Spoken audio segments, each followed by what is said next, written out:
Blog Talk Radio. Hello, everybody, and welcome to the Goddess Suite. This is Holistic Gals. Who else is on the line? This is Sister Love is on the line. Yes, and Mystic Feather is here. Good evening, ladies. How are you doing? I'm doing great today. I'm wonderful considering, but yeah, I'm doing really good. Yes. Much love and light to Sister Love's grandmother. She made her transition. Was it this morning, Stacy? She made a transition last night about 10 o'clock at night. Okay. Yeah. We're going to miss you, Miss Sue. Yeah. She's in a bad place. She was definitely a strong energy, and she had the best sense of humor ever. Just the best. The best. Funny lady. Yeah. Yeah, everyone thinks of my grandmother. Will definitely smile. Definitely bring a smile to their face. She's a wonderful, wonderful light. I was talking to my sister today, and I said, well, one thing is for sure, we are blessed and we're fortunate to have had her in our life, to have been able to experience her love and her light. So, yeah, that's for sure. Yeah, definitely. You can continue to honor her, and, she's not gone anywhere. You can continue to honor her. Yeah. Right? All right. Now, without further ado. All right. Tonight.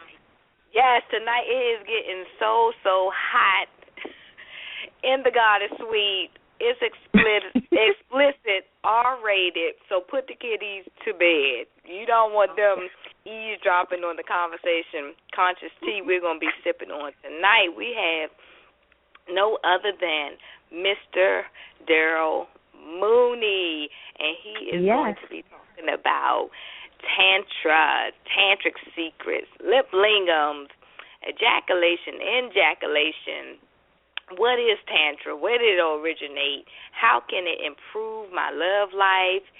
And if you need some new tricks for your old dog, he is going to drop that tea tonight. But before we let him drop the tea, we're going to dedicate tonight to Queen B. We're not dedicate, but we're going to play a little bit of Little Kim, Queen B to kind of get the mood set, and everybody know how raw Little Kim gets. So just to put you in the mood for the type of show we're going to have tonight. So give us a couple of minutes, sit back, get your tea together, and we'll be right back.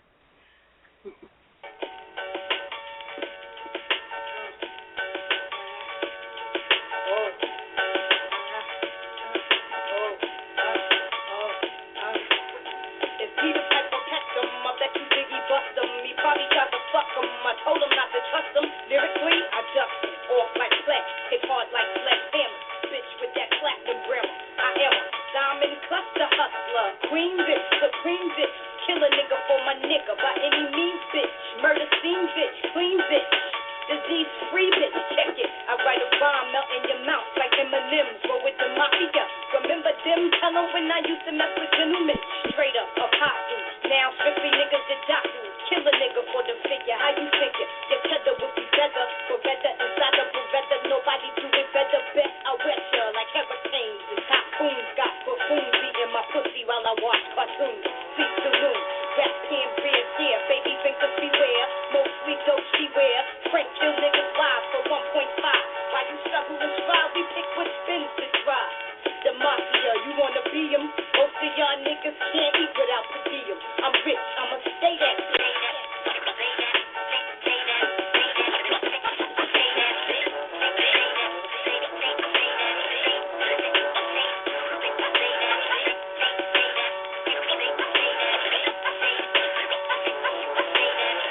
Grino. I used to wear Moschino, but every bitch got it. Now I rock colorful mix because my pockets stay nice. C-note after C-note, Frank both hold 15 plus Decatur up. You think you're greater up? You niggas got some audacity. You sold $1 million, now you half for me. Get off my dick, kick it, bitch. Check my bitch, authentic persona. And I still pick your mom for her stocks and bonds. I got that bomb ass cop, a good ass shot. With hardcore flows to keep a nigga dick rock. Dippin' Chippendales, up in Chippendale, shopping Bloomingdale's for Prada bags, females done got a ass. No problem, spittin' cream with my team, shit straight like 915, you know what I mean? To the Diamond District with my biscuit, lost in my Rolex rich shit. I'm rich, I'ma stay that bitch.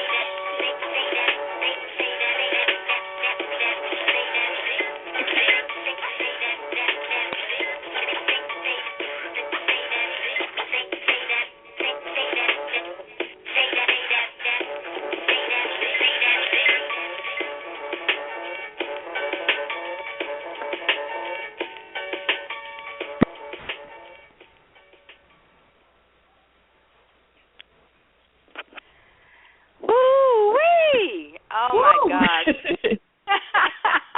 I'm hyped. Okay.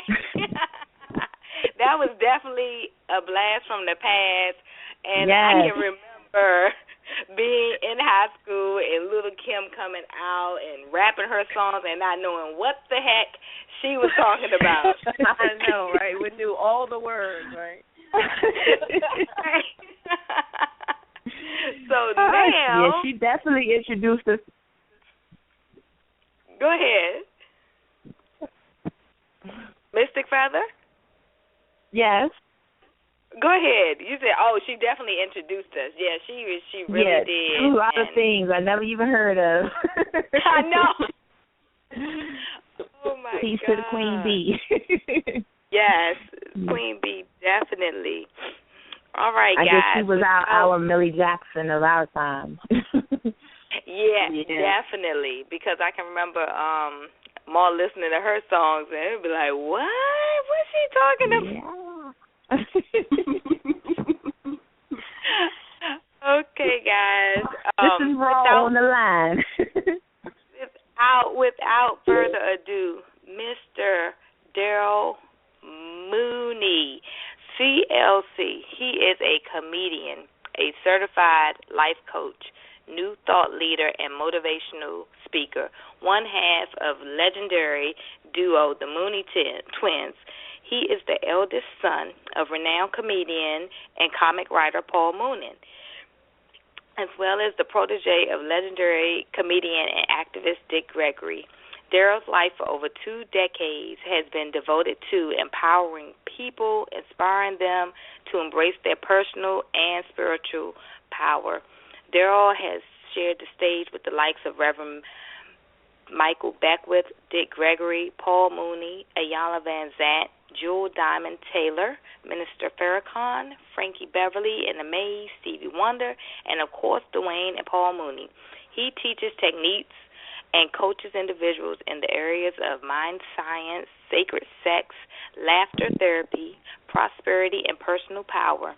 You can often see him on stage doing stand-up or leading transitional and prosperity seminars. Daryl is based in Hollywood, California, and serves clients around the world via telephone and internet. Without further ado, Mr. Daryl Mooney. Welcome to the Goddess Suite. Welcome. Hey, how you doing? I love that Lil' Kim music. You know, I can't recognize her these days. She looks kind of Asian. I think she should change her name to Little Kim Chi. Yeah, she's been tapping into that Asian ass. Yeah. Yeah. She sure has. Yeah. It's going to be lovely.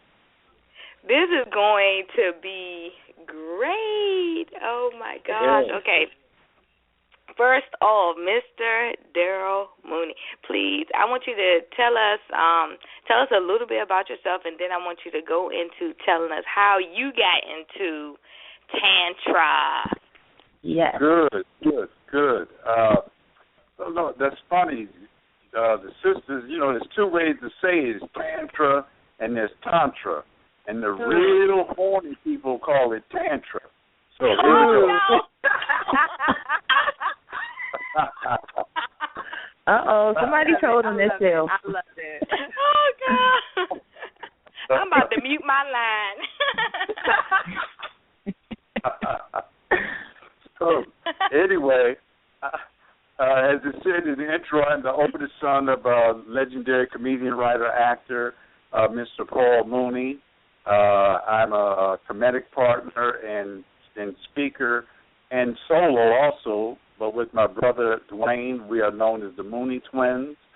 And since 1979, we have been teaching and educating and learning and about empowerment, prosperity, the knowledge of self. And we came across somewhere in the early 80s, around 1983, came across some teachings of Tantra, sacred sexuality, Taoist sex, known in Native America as Kina Squash, which is sacred sexuality. They've got sacred sexuality in Africa. All over the world is sacred sexuality. It's just been pretty much underground, but my introduction to it, I was always a fucker. In high school, I started having sex in junior high, and I was reading Masters and Johnson. I was doing oral sex in high school. I was out there with it, having a ball. And in college, I came across a lover, and we was making love, and I thought I was good because I knew the moves. I had it going on, and I'm making love and doing my thing, and she kept saying, "Don't come," and every time she said, "Don't come," I came. So, because I heard "come," I didn't hear "don't." So, but I just could not satisfy this woman. I couldn't do nothing. So I thought it was me. So from there, I went to the bookstore and just looked up, sexuality, because I wanted to know what I could do to satisfy this woman. And that's when I came across books on Tantra, which is sacred sexuality, tantric sex, the Kama Sutra, which is different from Tantra. The Kama Sutra is more or less coming from a royalty space of having where the king has a bunch of women and how to deal with his women and how to catch women, how to catch married women, in a lot of different sexual positions. But in it, they really don't talk about Tantra, or as you say, Tantra, because they did not want to, the two really don't combine. Well, they do combine, but people get the Kama Sutra confused with tantric sexuality, and it can intertwine, but they are two separate entities. So okay, I was going to ask. Okay. So I'm reading, and then I go again and making love, and I still can't satisfy this woman, and I learned this information, but come to find out she was lesbian, so couldn't nobody satisfy her. So, okay. She's full-stone lesbian to this day. She just didn't know it at that time. Wasn't no chick gonna satisfy that pussy. Please. So anyway, but it was a lesson for me. It was the universe bringing that lesbian coochie to me so I can be on my journey. So I thank lesbians to this day for that. So, right. Shout out to the lesbians. Right. And I always tell men, if you want to learn how to eat you some pussy, please find you a lesbian, because she will tell you exactly how to do it. Anyway, here we go. That's another story. Mr. Mooney. So I'm learning. So from that, in Tantra, I learned about the ejaculation control. I learned about the 9 levels of orgasm for women. I learned how to become a multi-orgasmic man, because in order for a woman to go through 9 levels of orgasm, a man must have ejaculation control. Now, let's back up a minute on Tantra. Tantric sex is separate, also separate from Tantra. Everybody be talking about Tantra, and you really don't know what you're talking about. The meaning of Tantra means to weave together. And the Tantra originated in India. The word Tantra originated in India. Now, sacred sexuality, again, originates in the motherland. It's all over the world. But the word Tantra comes out of India, originated with the black people who were there. And when you see the black Indians, those are the Nagas, the Nagas, the Nagas, which the word nigger comes from. But the Nagas were the black people who migrated out of Africa, and they're the ones that brought Tantra to India. And the reason why Tantra exists is because what happened was when the Urals came in India, spirituality, like it does in all over the world, it becomes whitewashed, and then it became very stoic, okay? And so anything that was about below the waist, any spirituality below the waist was null and void, and every spirituality was above the waist. So Tantra went underground, but Tantra was always being practiced because what they did, remember, Tantra means to weave, so it means to weave everything, and in this case, it's weaving together spirituality with sexuality rather than them being separate, okay? So that's the start. You got that? Yes, we do. I have a question. Now, when I was doing my research on Tantra, I came across like a group that were like arguing that it originated in through the Hindu religion from India, and then you had people arguing that it originated in Kemet. Could you kind of could you touch on that? Like, where, what's the truth here? Well, let's put it this way: we have the oldest known sexual story being told as far as we see. Now, I don't believe this, but as far as we see, we do know that in Kemet, which for those who are listening, if you don't know, because maybe some new listeners, Kemet is what the Europeans named Egypt. Egypt is the European name. The original name of Egypt is Kemet. Okay, Kemet means black. So that is meaning that the original black folks, Egypt was originally, or Kemet was originally black. So now, when on the walls of ancient Kemet, you see different sexual stories, you see different positions, you see these kinds of things on the walls. But remember, there was civilization before Kemet, okay?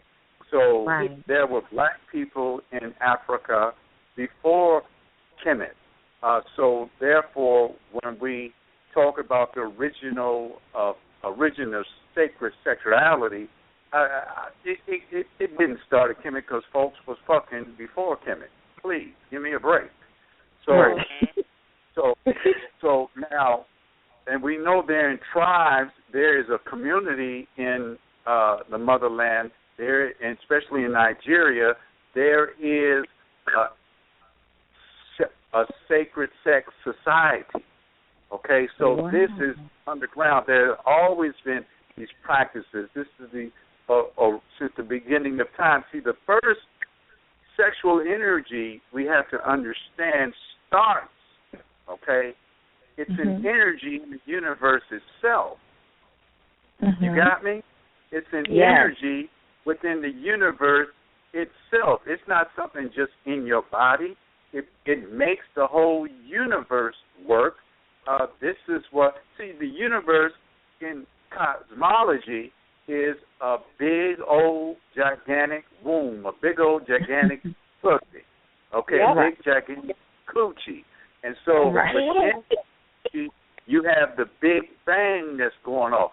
Boom.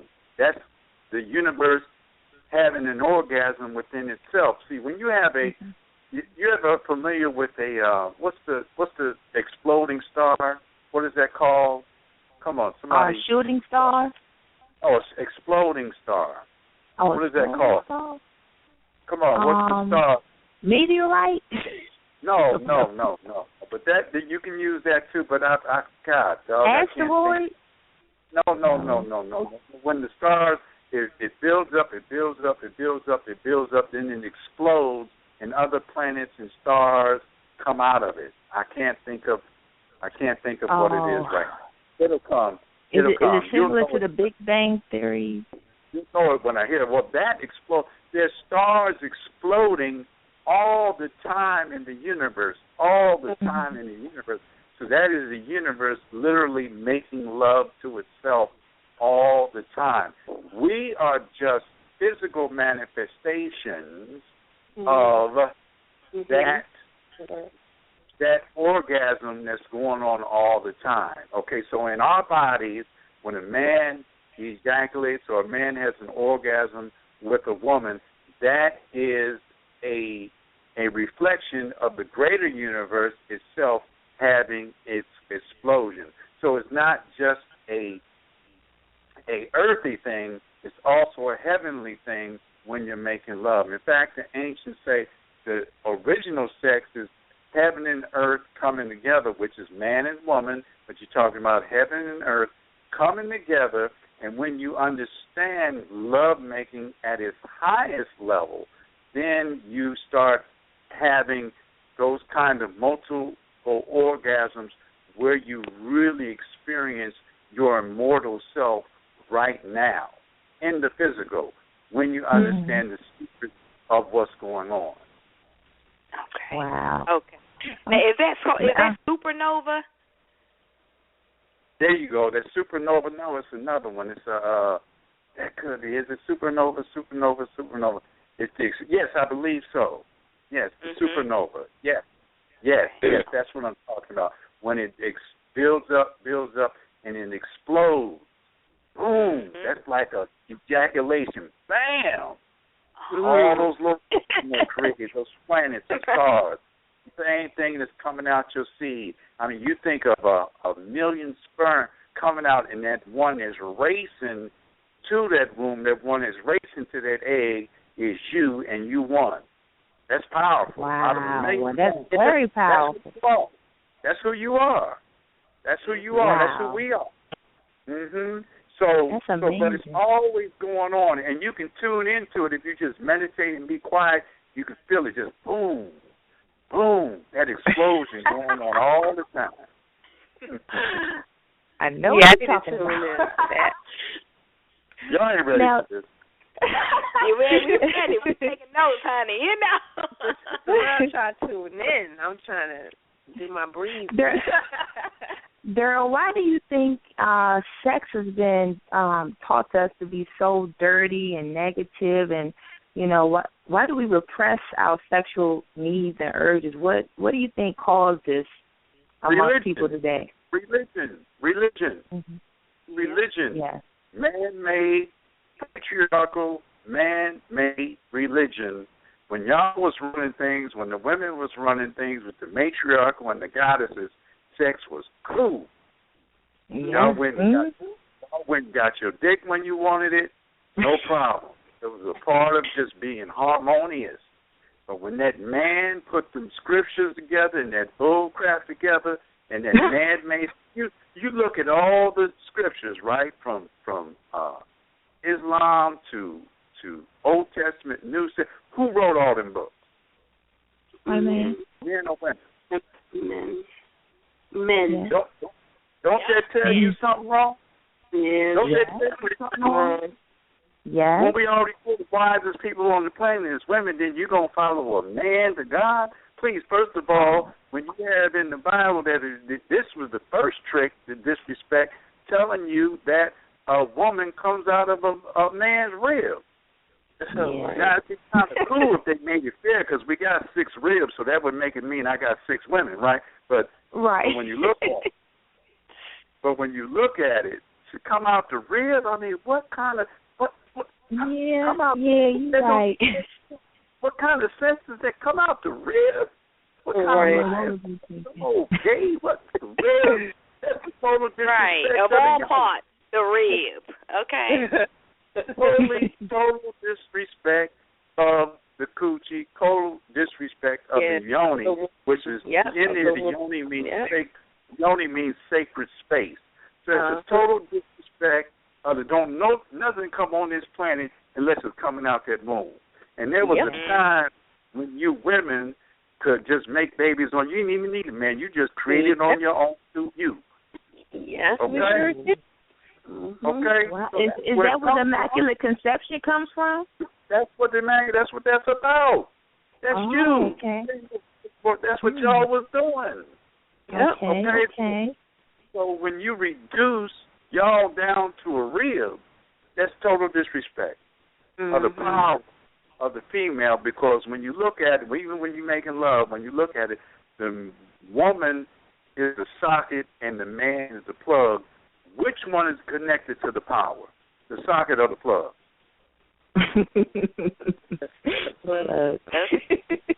Huh? The socket. The socket. The power. It's connected to the power. You got to put the plug in for the thing to work. Yep. But the socket has got all the power. Without the socket, there ain't no power. So the woman, yoni, is the socket. We got to put it in and we get all that pleasure. Okay? Okay?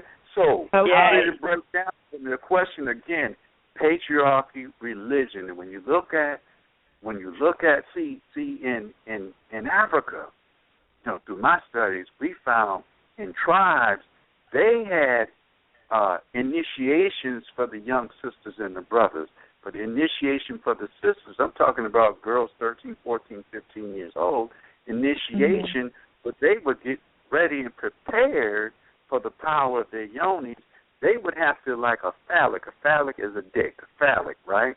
Clay phallics, they'd have to sit on it, this phallic, and they would pass the initiation when they could, it was clay, when they could break it with the power of their yoni, with the power of their vagina. They could tighten around and break it, and then tighten, and then that's what they become initiated, into their female power. That gives a whole new meaning to break me off a little something. Oh, my God. Wow. Never. Keep it going. And then we're talking about, look at it. Look at today. All this booty dancing and this booty shaking and all this that's going on that's got men fascinated, that's got them in strip clubs across the world. Videos, it's like, oh, Lord, booty shit, mesmerized. Clapping booty, shaking booty. I mean, no matter what y'all think about it, Negroes ain't going to stop looking. You know why?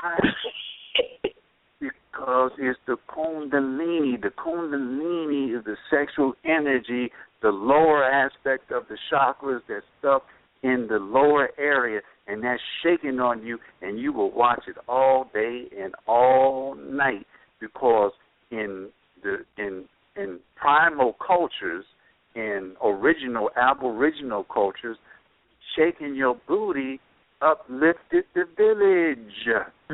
Yes, it did. Energy of the village. Booty shaking is as ancient as the first woman walking on the planet. What else she gonna do with all that good stuff? She gotta shake it. She gotta shake it. All y'all try when you get up in the morning, shake your booty for 10 minutes. Your whole day will be different. I've been shaking mine for 2 weeks straight. I've been uplifted. Just shake it. Just shake it on your own. The whole day will be positive, okay? Because what you're doing is you're moving kundalini. what has happened in modern culture, we reduced it to something negative. That's why I'm so glad these sisters are taking their power and they're making money and they become famous and they're doing it on their terms. But when you look at Aboriginal cultures and you look at, y'all ever heard of Mapuka? Mapuka. I haven't heard of that. I've seen that word before. Mapuka, Mapouka, is called booty dancing out of Nigeria. See, the original booty dancing of Mapuka, and now they do it in the clubs and they look at it as a sex thing. But you have to realize, what was it before it was so-called a lower sex thing? It was a way to move your sexual energy throughout your entire body, okay? And stimulate all your chakras, stimulate all your energy centers, and stimulate your spirit and create and come out of depression and create positivity in your life. And in that turn, if you got a bunch of sisters doing that, you're uplifting the village. In the Caribbean, they're doing whining dance. It's the same thing when you look at belly dance. And belly dance, they try to trick us and make that, that's a dance that's for pregnant women. That's some bullshit. That's the dance you do before to get pregnant. Give me a break. Get pregnant, that's right. Look at them move. But that's what they always try to reduce sexuality and run you away from the sexual energy because that's where the power is, okay? In the sexual energy, we talk about it, we read about it, we watch it, and yet we in denial about it. But it's around us every day, and when we understand it and embrace it, then we can use the sexual energy to enhance the quality of our lives, even if we're celibate. Okay? Because that has nothing to do with making love. That has to do with sexual energy itself. Okay? And that's what happens. That's what happens in the church. In the church, you got the whole thing. They want to be celibate. Okay, I'm running around here. This is spiritual. I'm spiritual. I'm stoic, and I'm celibate. And then what happens is that sexual energy attacks them, and they start raping little boy booties. They start raping little girls because they can't control themselves because they have not embraced their sexual energy. They're trying to cut it off. They're cutting off the energy below the navel. But we know in Aboriginal cultures, folks dance with their foot flat on the ground. They ain't doing no ballet trying to get off the damn planet on their toes, or they got their feet flat on the ground, embracing that earth mother, all that energy and power in the earth. They're embracing that, and then they are accessing that energy and accessing the energy coming from the heavens, and then they're the conduit, and all those forces. Hello? Hello? Uh-oh. Oh, no. Okay, guys. He probably... Hello? Daryl? His call may have... his dropped. Okay. He'll call in. Oh, whew, guys, it's getting hot in the That was a mouthful right there. I never heard anything like that before. Now, I know I read a book, and it said that, now, as far as the patriarchal way of religion and how it's pretty much been an attack on women for like the last 2,000 years. And going back to what Daryl Mooney was saying about the women being able to create their own children, like we were able to create our own children, according to this book. Women, we were making our own children using our menstrual blood and clay and meditation. Wow.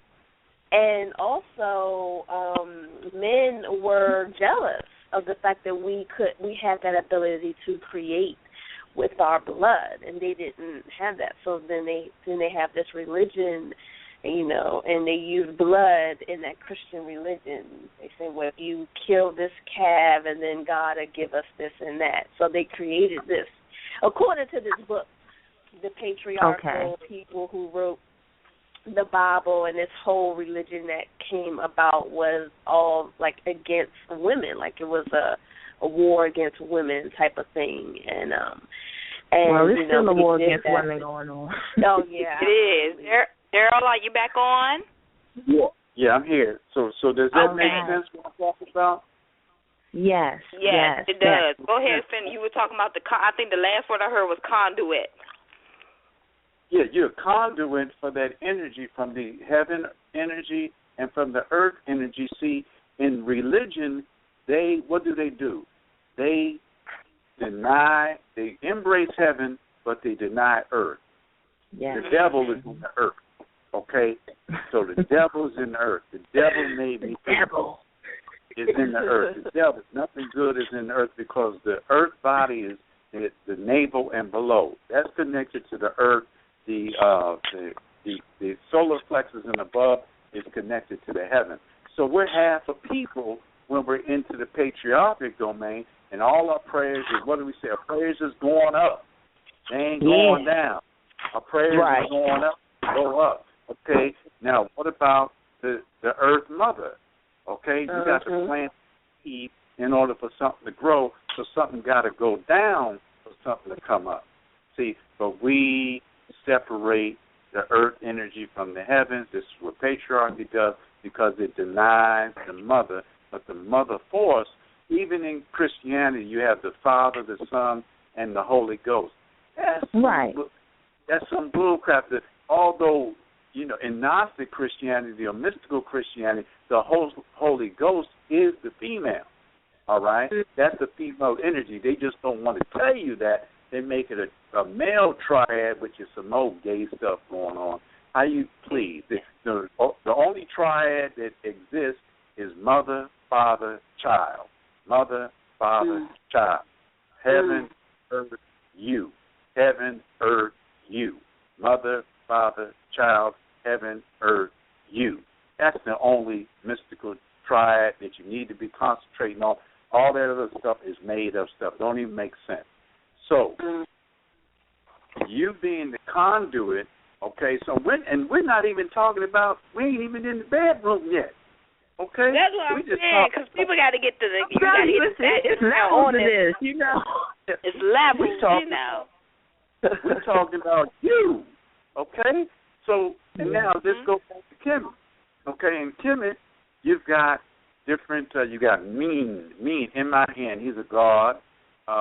And you got pictures on hieroglyphics where you've got him with his phallic or his penis or dick, whatever y'all want to call it, is hard and it's thick and straight. Okay. Then you got a flower, but people don't even see the sexual magic in it. When they look at it, they just think there's a flower. His dick is hard and his hand is up in the air. They don't even know what they're looking at. But you got to decode it.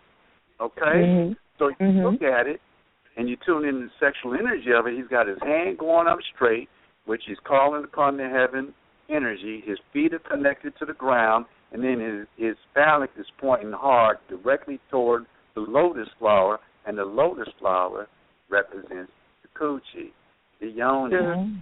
Okay? Yoni. That's that his phallic is directed toward. Now, if you're just looking at it, you won't know what you're looking at. You just think he got his hand up in there trying to give a high five to somebody. You don't know what's going on. So the sexual energy is permeated everywhere, and then they have Yab Yum, meaning Yab Yum is when the Tibetans, you see the Yab Yum position where the man is in a meditation posture, sit down, cross-leg, and then the woman's legs is wrapped around him. Have you ever seen that? Yes. Okay, that's called Yab. I've seen it on Real Set. That's called Yab Yum. Okay, you see it on all ancient teachings in Tibet. See pictures. Well, that's the actual Yab Yum is a tantric position that men and women do, and they go into states of enlightenment just through sexuality, just through the penetration and straightening up with the back straight meditation posture, and all the chakras are opened up, and you feel that enlightenment, that opening of all those doors and all those layers within you by connecting the man being the electric and the woman being the magnetic, and that coming together, and then you create something beyond each other through that orgasmic bliss, that orgasmic liquid light flow. So this is what Mary Magdalene was all about. See, they trick you about Mary Magdalene. They make you think she was just some little jive hoe who was following Jesus. Jesus was trying to get saved. No, she was a holy hoe. And what I mean by hoe, H-O-E, heaven on earth, okay? So, right, heaven on earth. And I promised Stacey I would break this down. Let's break this whole thing down. Yeah. Let's break this whole thing down because it's hoe. Because we be wondering, why when I call a woman a hoe, why do it feel so good when I call them a hoe? Well, what's that all about? Right. Okay. Yeah. Hoe comes from the word whore, right? Yes. All right? Okay, follow. Whore comes from the Greek goddess whore or Hora. You follow me? She's the goddess of love. She's the goddess of love. Okay?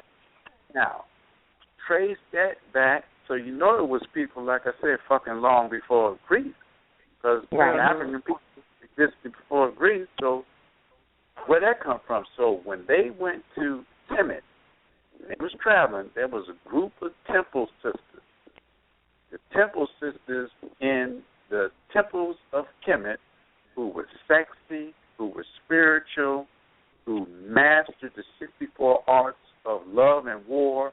In fact, one of them went to China, and if you notice in Taoist sexuality or Taoist scripture, there's the white girl, the yellow girl, and the black girl, and the black girl is the one who taught the emperor the 64 arts of love and war. Well, this was a houri out of Africa, okay?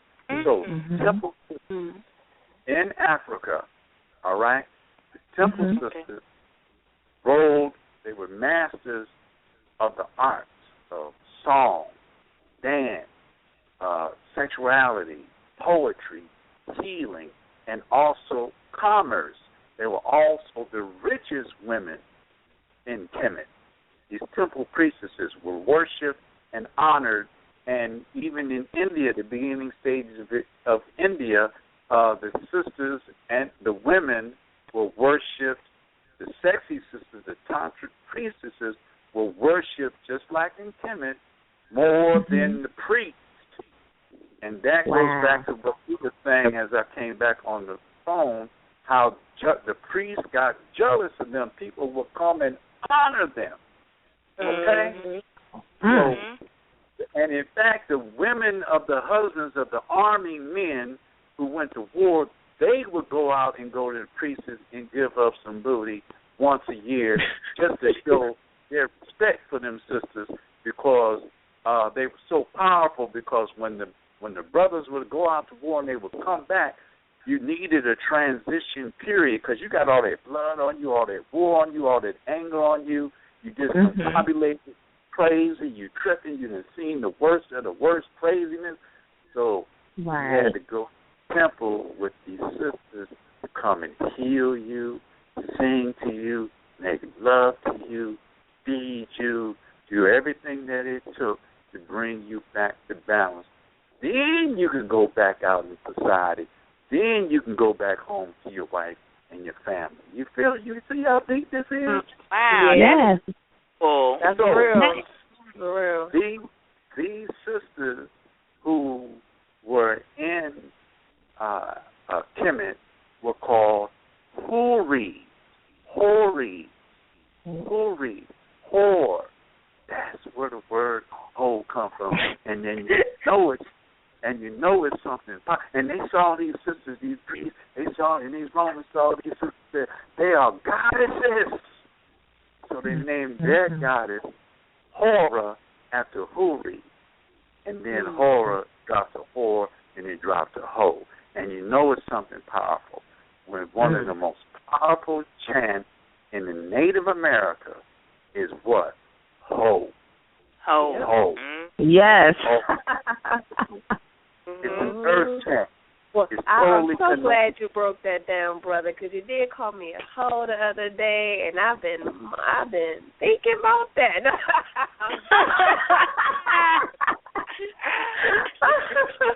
Do you feel better, Sister Love? I feel so much better, so very, very much better. I was like,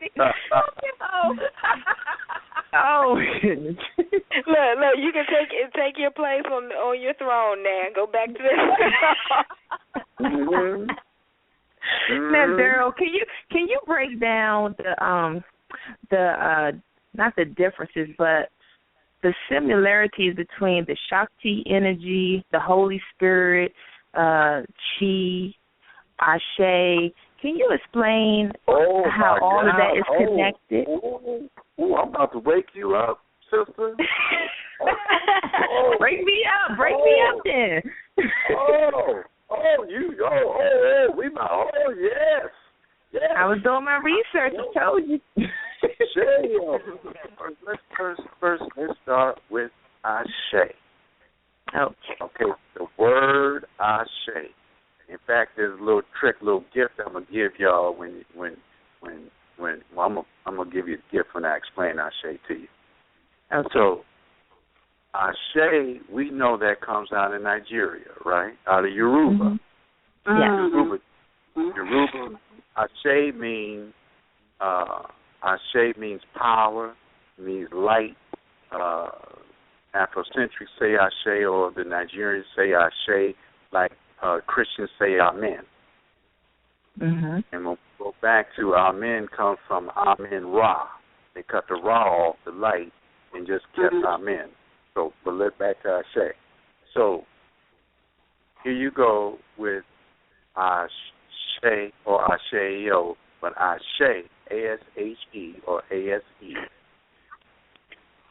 Ashe means power, light, or amen, or so be it, or right on. You know, anytime you finish a affirmation or a prayer, Ashe, something good, Ashe, right on. Okay. So now we talked about Tibet earlier, right? Yeah. So here, when I'm doing my research through all the religions, right? Because when I did a movie called The Fish That Saved Pittsburgh back in the 80s, I was like, I had a whole bunch of money. My father asked me, what you going to do with this money? I said, Dad, I don't want to buy nothing. I want to take my time to find out and go on a journey and see what life is all about. Oh, okay? You're so blessed. And that was my journey. I didn't even want Hollywood. I grew up in there. And it didn't mean nothing to me. I wanted to know who I was, okay? And I went through temples and meditation halls, studied from the Bhagavad Gita to the Tao Te Ching to the Quran to Bible, all the whole gamut. And I found out one thing that was in common. Everybody you go through, no matter what they was about, you had some good folk and you had some fucked up folks in every religion. Yes. It wasn't the religion, it was the people that made the difference, okay? So now, when and religion, all religion means, the original meaning religion was to relink, to hook up, back up with the Creator. That's what religion is really all about. This reduced religion is what they program us with. So anyway, so I'm in the Tibetan temple. And this ain't all the Tibetan temples, because all of them ain't got this. This is the Black Hat Temple, which for me, you take off the hat, it means the black Tibetans, they just use hat to trick you. So, like a whole bunch of folks wearing black hats. No, they was black people, and this is how I found out. I go back in the meditation hall, and in a private little hall with the abbot, that's the head meditation master, their little private room. They got on their altar, check this out, Ashe. You hear me? Hey, what? Ashe on the altar? Ashe is on the altar. Oh, wow. Wow. Listen, and I'm asking, I'm like, okay, I know what it means with me, but what do it mean with y'all? Right. And he said, it has two meanings, sir. Two meanings. One meaning, and y'all listen to this real good, divine fearlessness. Mm-hmm. And the other meaning is supreme confidence. It's the flip side of the coin. Divine fearlessness, supreme confidence. And they said all their prayers, all their meditation, all the disciplined work that they do to become one with their self and become enlightened is to become the state of Ashe. Wow. Did you hear me? To become the state of Ashe, divine fearlessness and supreme confidence. Now, your confidence and your fearlessness is connected to the supreme divine. Hear me now. It's not just connected to your human self. It's connected to your spiritual self and all that's behind you. Because remember, when you in the sky, there's more stars in the sky than there is grain of sand on the beach. Okay, so when you connect to that whole universe, that whole piece, you're born out of that whole star system, then you come, because you're a combination of heaven and earth, and then you're born up from the earth. You are the Ashe. So it's not just something to say, so be it. Power. We are the power. We are the light. We are the so be it. We are the right on. We are the Ashe. Okay? So when you're making love, so take this to the bedroom. When you're making love, and you get all excited and you go into orgasm and it get real good and you say, shit. Don't say that. Say, hey. Say, stay. Hey. Say, stay. Say, you say it loud. And say, stay. And watch a whole thing flip in you. That flips in you. That expands you, just the word itself. That expands you, connected to that orgasm, a blissful come. Bam. And you open up. A door open. This is what we're talking about. Heaven and earth coming together. When you get the secrets of it, you understand how immortal you are. Ashe. Ashe. Now, Daryl, when in the... Huh? Hello? Hello? What happened? I'm here. Your phone broke up. Oh, okay. In the yes. Can you hear me? Yes, I hear you. Okay.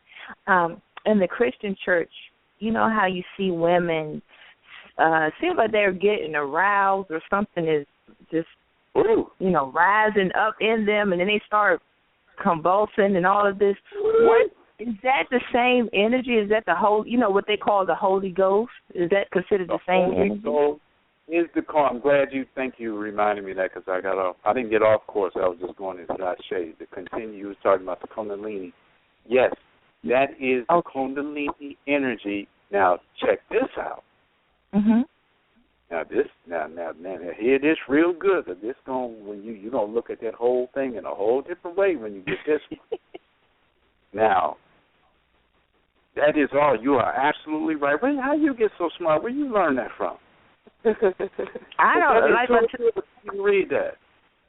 Intuitive, because I mean, like when I told my sister when I'm on the phone with people, the questions just flow. I just ask them. who am I talking to? Who's that? Mystic Feather. Kendra Nicole on Facebook. Wow, that's amazing. Amazing that you even got that. Because you look at it. You look at it in the church where the sexual magic is happening, okay? First of all, you got the podium. The podium is the dick. Okay? That's the phallic. And the man is behind the center. That's why very few do you see women preaching from there. It's been a man thing for years because that's the dick, right? A microphone is the dick. So now you look at the round carpet that surrounds the red carpet, which is the blood, which is the sisters. That red, that's the womb. So you got the podium on top of the womb. You've got all them sisters in the church. You know, the sisters make the church happen because that's all that Kundalini energy. So now, when you see sisters getting up and they get the Holy Ghost and they get like they're making love to somebody, and they start speaking in tongues and they fall out on their backs. The reason why they fall out and they shouting for joy, make a joyful noise. Now tell me, when do you make a joyful noise? When you're in church and when you fuck? Right. No. So what happens is that Kundalini that's in that spine, that's in that coochie, that's in the bottom of your sexual center, when you get excited and you hear that word, it starts pulling up. It starts pulling up. And when it pulls up to the top of your head, you just, Lord, that's Jesus. Start making up words. You hear me? That time that we was in there speaking tongues, it was that Kundalini just rising up, huh? Kundalini rising, okay? Then it's banged up against the top of the head. Remember, it didn't banged up on it. Don't happen until it hits the top of the head. Bam. And they got to get through all their fried chicken and all that. That's why they be crying when it hits, because it got to work to get through there. Right. And it knocks them out. Some people have falling out on the floor. Fall out. Okay, it's like a bang. Bam. It's like somebody punched them in the head, okay? Because that Kundalini is trying to fight through that body. So what I teach, there's one thing that I teach is how to create that without all that, but how to flow it through so you can handle the energy, because the body has to be prepared to handle the inner power that you tap into. Okay? So now. So does that mean that the body is real? We go back to Africa. We go back to Africa, right? And by the way, when you hear me say Africa, I say Africa. I'm not saying Africa. Africa was created by Romans. Okay, that name, and that name literally means land of the slave. So you hear me say Africa, R-A-K-I, F-R-A-K. I'm always saying Africa. So, because I know of it as Nagrisha, which is, they go the N word again. The N word is powerful. But anyway, that's another story. So, now, because that Naga is the Kundalini, okay? Okay. That Naga, the Kundalini goddess in India is called Naga. It means prosperity. It's the goddess, and it's the Kundalini. Naga, N-A-G-A. Take out, you got Naga. Same thing. In the origination of words, the vowels change, but the consonants stay the same. So now, but that's a whole nother piece. So now, here we go. But really, you say the word right, and when you're making love, that's a whole nother. Anyway, we talk about that later. You know how you do call out that name. You can't help yourself. But anyway, so in the motherland, here we are moving, right, and doing our little booty shaking and our little sexual movements. Look, I saw what is that? What was that? What's the name of that tribe? Cameroon. Some Cameroon dancers, right? I went to a show, and there was a male and female, and for 20 minutes, all they did, and they wasn't touching, they were just facing each other. They were just grinding in circles the whole 20 minutes to the drum beat. They wasn't touching each other. They didn't do any other move. It was just grinding in circles toward each other like they were making love for 20 minutes. By the time they was finished, the whole room was full with liquid light, and everybody was in ecstasy. And that's the only move they did, okay? This was sexual magic. So I say that to say we had our own way of dealing with the Holy Ghost, with the Kundalini. where we controlled it and we took it where we wanted to take it instead of it exploding to the top of our head and then falling out. We controlled it and we worked with it and we became one with it and embraced it and used it and let it be a part of our being. That's why I say this is the kind of energy that would uplift the tribe. It would uplift the energy of the village. Okay? This is powerful stuff. All right? So you know how you can be in a whole nother room or next door in an apartment building and somebody making love and then you hear them and then all of a sudden your whole energy in your household gets lifted. Well, this is what we're talking about. It's energy. So, and it's not nothing to be negative about. It's not nothing to feel bad about. It just is energy that is at our disposal and that is fuel, literally fuel for our spiritual empowerment. So we had our own way, again, of dealing with that energy. Kundalini, we knew how to manipulate it, we knew how to work with it, we knew how to use it, and we knew how to become it and master it and work with it and share with it, again, whether we were celibate, whether we were in sexual relationships. Those were mating dances to either make love to someone outside of you or to make love to you and yourself, where you make love to your opposite polarities of your male and female or your yin and yang energy, and it all became one. You feel me? Yes. Yeah. Yes. Go ahead, sister. How about some tips, let's say one simple tip that couples can do to kind of simultaneously or together work that energy together in a tantra, like a tantra practice that two people can do together, like a simple one. Okay, good. I've got a tape that's ready to order now, by the way. It's called Passion, because my workshops are called Passion Tantra Secrets. Passion Tantra Secrets. And what I have is techniques for lovers and mates. Okay, it's just techniques for lovers and mates. So I'm going to share something with you. How you, first of all, a couple, you got to understand when you're going to make love, you want to have at least a 48-hour warm-up time, meaning warming up to each other, where you are edifying each other, loving each other, hugging each other, touching each other, writing poetry to each other, edification, if you don't know what that is. They're speaking positive words to each other, talking about how beautiful each other are, really creating each other, dealing with each other as a God-man and as a goddess, as gods, okay?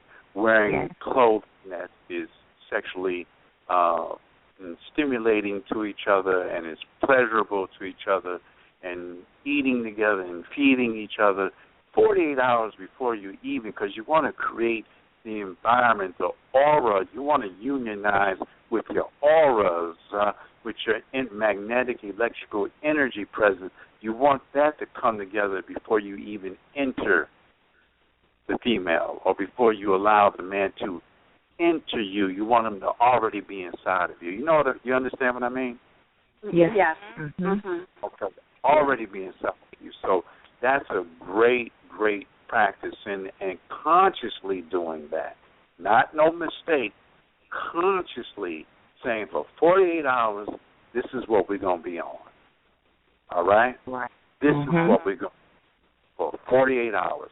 And then when you go into the love making, you want to come in, you want to get out of that.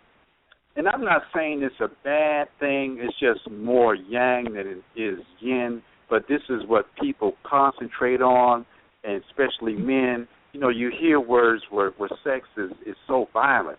I'm going to smash that. I'm going to beat it up. I'm going to break that. I'm gonna destroy it. I'm gonna wear that pussy out. All 5 words, and then y'all been so programmed. Y'all love it. I remember I was with a sister. I was trying to teach her time. She kept talking about, "Give me that jackhammer." I'm like, jackhammer.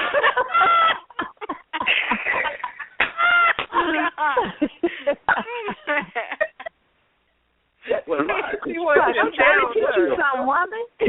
She wants to be pounded. Man, the fuck? What? Jackhammer. You want me to drill the what? Huh? Hey. My goodness. Yeah, unfortunately, we've been programmed that way too.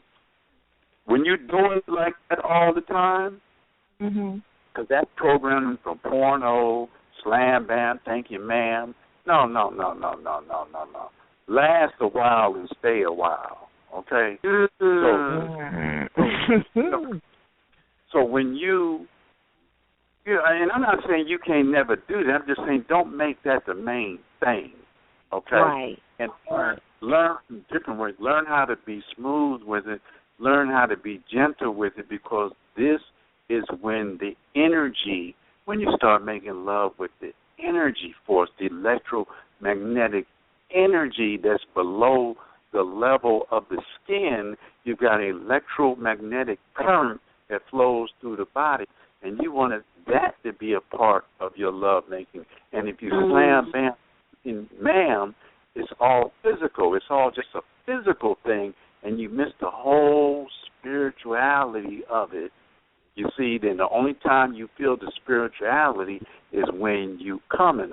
And you know, folks do it because first thing they call out, oh, God, oh, Jesus, God, Jesus, Lord. Yeah. Okay, we call it when you have the orgasm rather than treating each other, being the God and Goddess.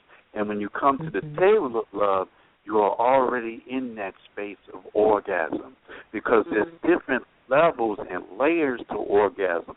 You have that big bang, bam, bam, bam, but you also have so many subtle levels that you're missing because you're rushing to get to that nut, and you miss the whole process and the whole joy of sacred love making because you didn't have the right attitude and you did not have the right approach.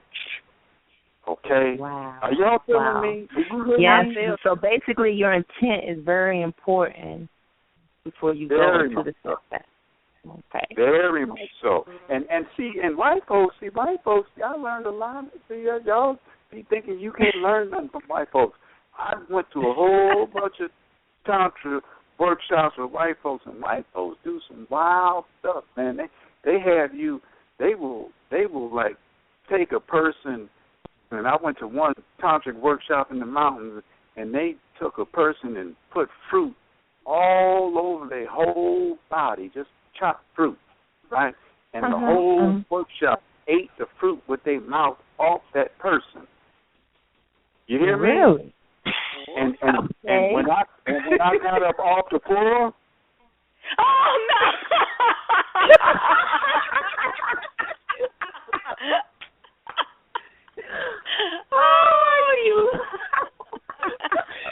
You look hardly walk, brother. Yeah, that's hot right there. Oh man. Look, better you than you doing it to them. Okay. Oh yeah. Oh my God. So you just have to be afraid. You have to not be afraid to experiment, just to try new things, to liven things up a bit. I feel you. Yes. And it's ain't nothing in those who in the oral sex, and I'm not talking about talking. Put a mango in between them legs. There you go. Big wow. Preach. So is the juiciest. I love mango. Daryl, how can couples use sex to manifest things? Yeah. Oh well, that's easy. That's simple because you're already doing it and don't even know it. Okay. You're already doing it. whatever, when you're making love, whatever is on your mind, whatever is locked in your subconscious mind is becoming empowered through orgasms. Okay. So both people are on the same page with the same thoughts, and they go into this with the same intent. Exactly. If you're angry and upset when you're making love, people say, that anger shit works. I'm mad at you, and then we have sex, and all of a sudden we cool. No, you cool for a minute because you're tired. But once after you're tired, you get mad all over again, even more so than before you had sex, and that's what them violent relationships be about. Okay? Over again, because what you're doing is the orgasms with anger just building and building and building till somebody kills somebody. So that's craziness. That's the power of orgasms. So what you want to do that's why I was talking about the conscious edification, that also can go into when you're creating that sexual energy and you're creating that union between each other outside of the bedroom, making love outside of the bedroom.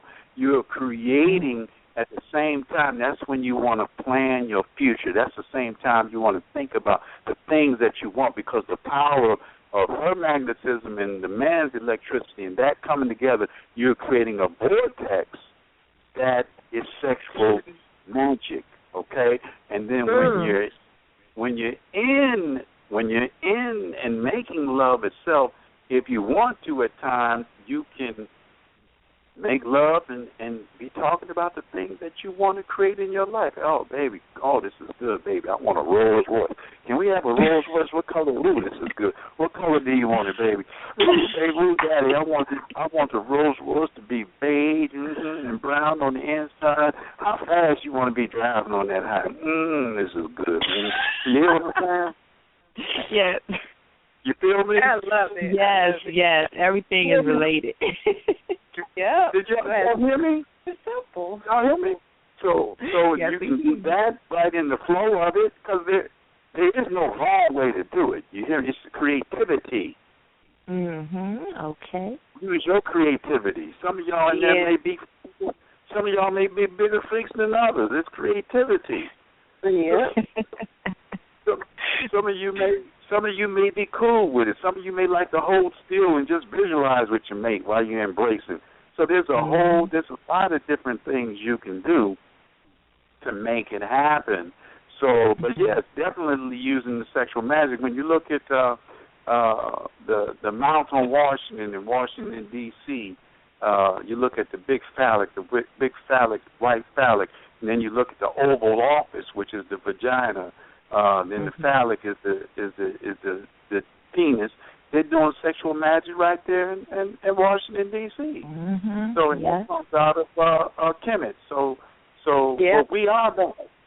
I mean, those are monuments, but we are that.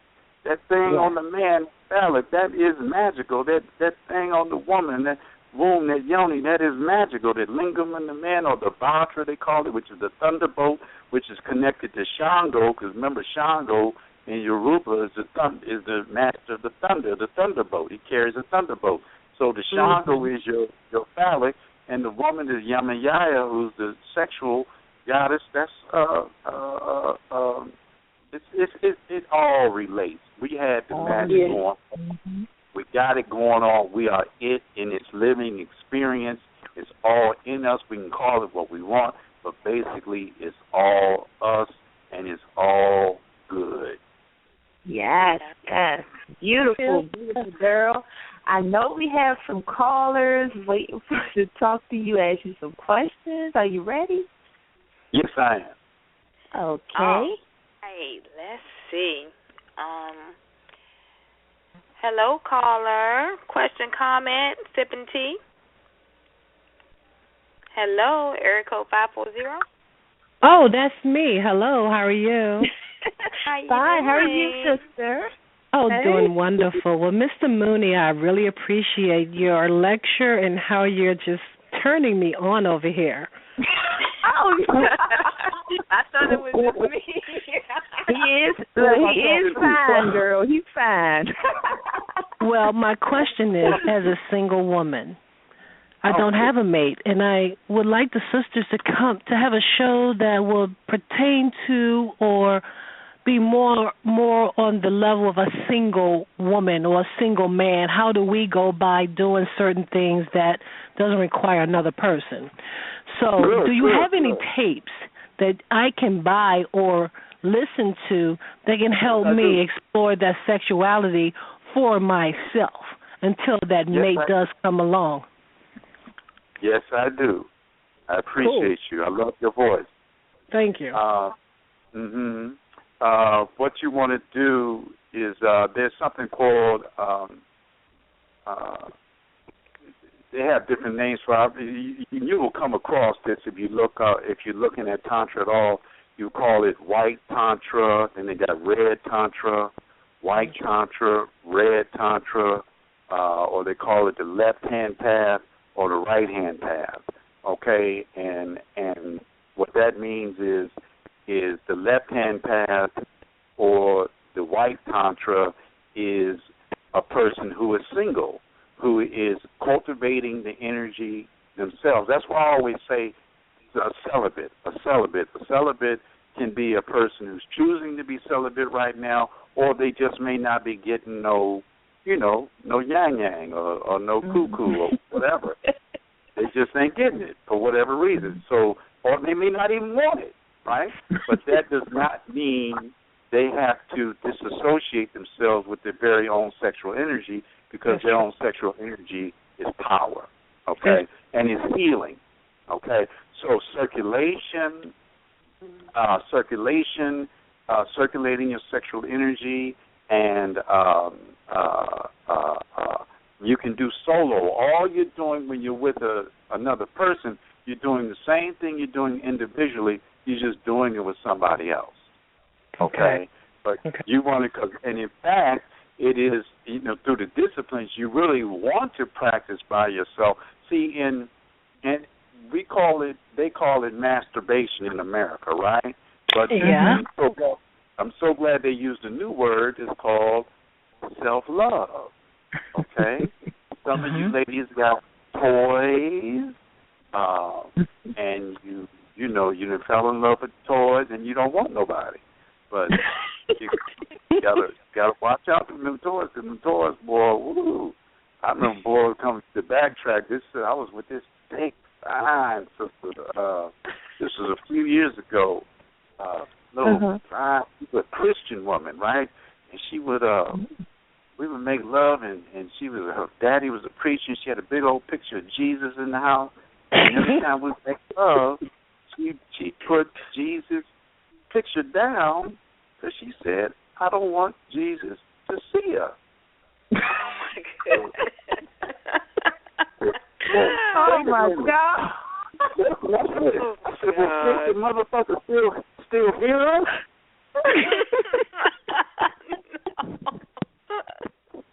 Oh, my God. But she had these toys that were just amazing. This little thing that goes buzz. I forget the name of this. Y'all know what I'm talking about. Little thing. Yeah, the bullet. There you go, the bullet. Who came up with that? Oh, Lord. I know, right? Look, the bullet trying to kill that pussy. But back to what the sister was talking about. So you do want to cultivate your energy yourself. That's why they're going crazy over Zumba. Y'all familiar with Zumba? Zumba? That ain't nothing but sexual dancing? Yes, right. It is. But if I am in this I won't say it's a situation. I want to learn how to raise my vibration. So I hear a lot about with the calling into the station, your mate. So I'm like, okay, that singles me out to some degree. So if you have a mate and it helps raise your vibration much higher, and if I'm doing this myself, does that cause me to diminish my vibration by doing it myself? Because when I reach a level, I feel like, after that, I don't need no man up in here. Oh, that's wonderful. That's wonderful. You know what? You had made it I had yourself. gotten up and took a shower and went out dancing. I was like, hello. You have made it yourself. So now you can see how literally, I mean, if you take it to a whole nother level, how a woman could literally have a baby without a man. I see. Yeah, I mean, it had scared me before. Like, really? Where did that come from? You have made it yourself. That's what it's about. See, when the sister was talking about the Shakti energy, remember there's in India there's Shakti, right?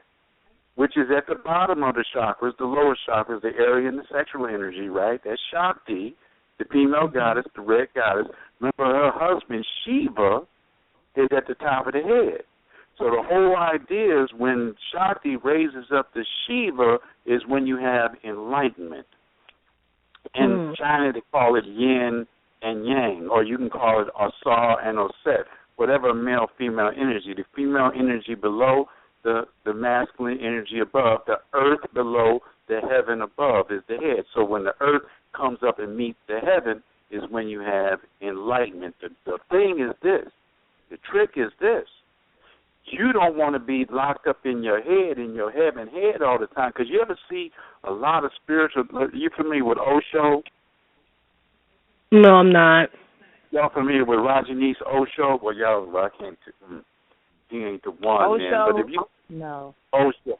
Okay, y'all don't know it. Well, I was using him as an example. So you can get a lot of Kundalini stuck in your head, and you're always running around with your eyes wide open, your head hurting, because all this sexual energy that came up to your head, and you didn't bring it back down to your stomach area, that the earth area that can store all that sexual energy, where you can be peaceful and not hyped up in your head. But that's, if you see Osho, you know what I'm saying. He always had his eyes wide open because he was stuck up in, he had all that Kundalini energy stuck up in his head. So I'm saying that's what the dance is about. That's what the Zumba, that's what the belly dance, the African dance, the all the dance is about. And I wanted to go back to when we was talking about those exotic dances that everybody go. You know, some women make $2,000 and $3,000 a night. You know what I mean? Okay, it's like a temple you going in. So when you look at the dancers of ancient India, I was watching this TV program, Discovery Channel, right? And you know them that do all that karate dancing, they're real disciplined, right? Well, a lot of women do that in India, but check this out. And the men, they would come and dance for the men, right? And the men would give them money and put money in their thing, right? And then there's a certain amount of women, ladies, that would leave, and there's some other ones that would stay, because there's a whole nother dance that would go on at night. See what I'm saying? So these women were connected to their spirituality and their sexuality, because the same you can do independent by yourself, this same spiritual force, same thing can be put in your love making, and that's when you start becoming a mistress, a master of love making and of the sexual arts. That is something to really embrace. But yes, indeed, on your own, you can cultivate this energy, and as you cultivate the energy, and I hope y'all don't feel bad about this. There's an empress of China who was called Empress Wu. She was the only empress of China. She became an emperor, and she literally started off as a regular village girl, and she had some of the best yoni in the village, and she literally fucked her way to the top, literally. And she became the empress, but she was an empowered woman, and when she retired, and she ruled the nation, they were prosperous, they were powerful, and then when she retired, she went off to the mountains with a few generals, and took them to the mountains with her, and they never heard from her again. And every leap year you can hear on the mountain, you can hear, ooh. They say that's Empress Rue. Wow. You say Empress Rue? You say Empress Rue? Yeah, I don't know if y'all ever heard of White Tigress teachings, but White Tigress teachings is the empowered woman who uses men for to empower herself sexually, and she uses the electrical energy of men to pull into her, and she just raises her vibration to a very, very powerful level, and it's a science. Now, what we're talking about, men can do that too with women, but what we're talking about is sharing the energy. It's sharing the energy, powering each other. But, you know, every now and then, you know, you test your stuff, see what you know.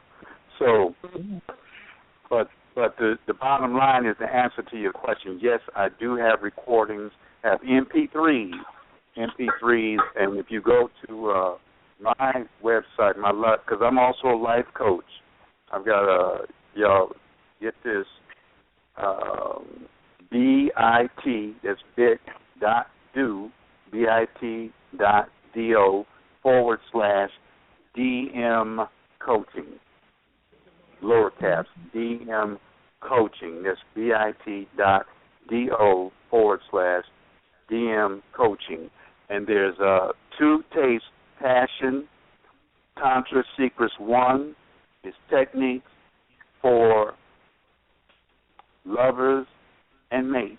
And that's the lover within you, because I go through a process where you're circulating the energy and help you and understand Tantra, a lot of things we talked about tonight, but more, and techniques, but really how to circulate that energy with yourself, then how to take it to a lover. And then number 2 now, which, and don't sleep on this, sleep with it, Passion, Tantra, Sex, Secrets. And this is about using sexual energy for power, for attraction, and for success and prosperity. You feel me? How to use sexually. When I see a big old booty now, you know, them little fine sisters wear a little short dress, show them big old nice pretty legs and that big old booty, and had that cleavage out and had that cross right between that cleavage. I'll be asking, had that cross? What are you saying? These titties are blessed. So, what I'm saying, when I see that, I be like, I use the energy because it's a stimulation. A lot of folks be in denial. Oh, that's demonic. Oh, she shouldn't be dressed like that. She shouldn't this and that. And, look at that hoe. Look at that hoe. And this moral, get off into that slush. That look good to me. Okay? Yes, no judging, people. No judging. We start judging when we do that. And what I do is circulate it. I circulate the energy because it stimulates me, so I feel the energy. I just circulate the energy, breathe it through my entire system, and it empowers me, and I go on about my business. I say, thank you very much. You have just stimulated my whole right. day. Okay? So I don't trip. You know, I'd be you like, turn that negative into a positive. I'd be like, you want to show your ass? I'm going to look. You feel good about yourself, I feel good about you, too. I know that's right. No problem. I don't have no problem with it.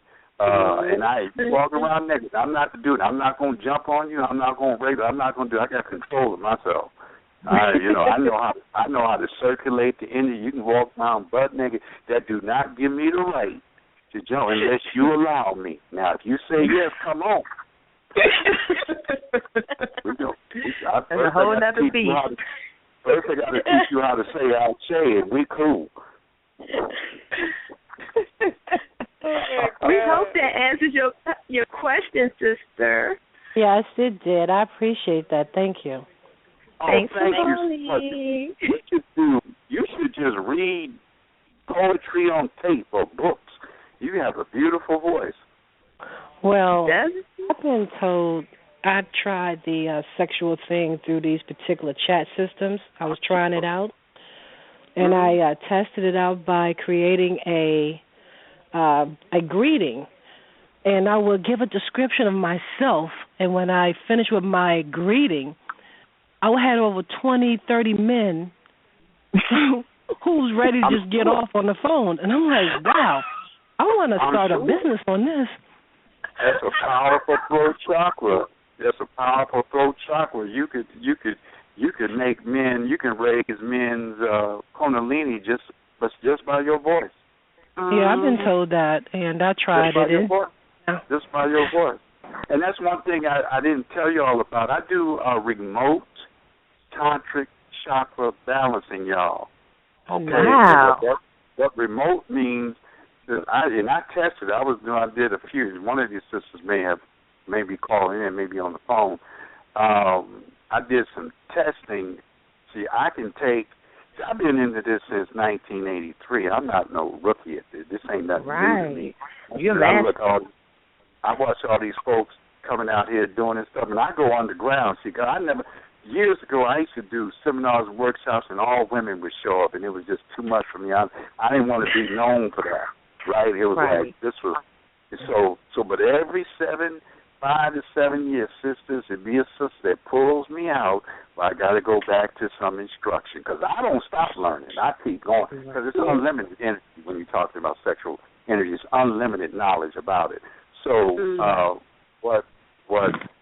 so I'm saying, what was I saying? So I'm saying all that to say something that, the remote.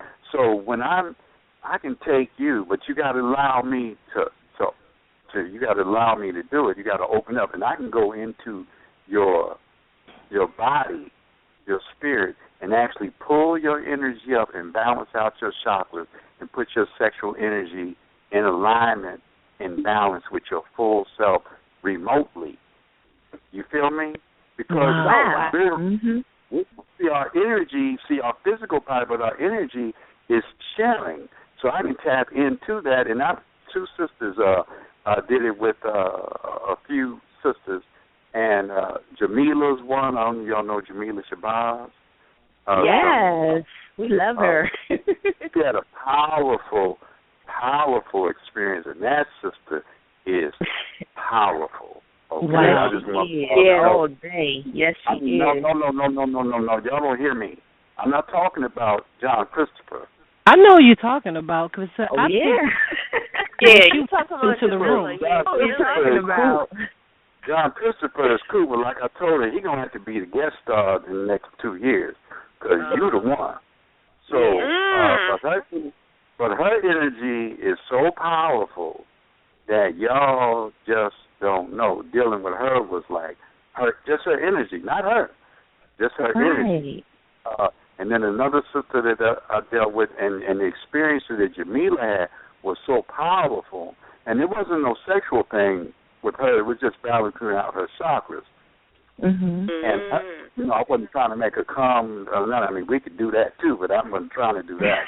I was just balancing out her chakras, and she just had a beautiful experience of peace and calm and control of herself, very powerful. And I can manipulate it, but I'm not going to disrespect you. We're going to do what we say we're going to do. Mm-hmm. Right. Y'all hear what I'm saying? I'm not going to try to keep up with you and do something that you're not allowing me to do. Like some Negro coming over your house talking about he want to massage you, then he trying to fuck you. And I'm not trying to do all that. So it's like if we going to know what's going on. That's true. Right. No hidden agenda. I told somebody, I said, you New Age folks out here be talking so crazy. When I said, because New Age is like a new form of religion, and I said, y'all get into this craziness about the law of attraction, which is great. I'm not talking about that. And I'm saying but hear me good.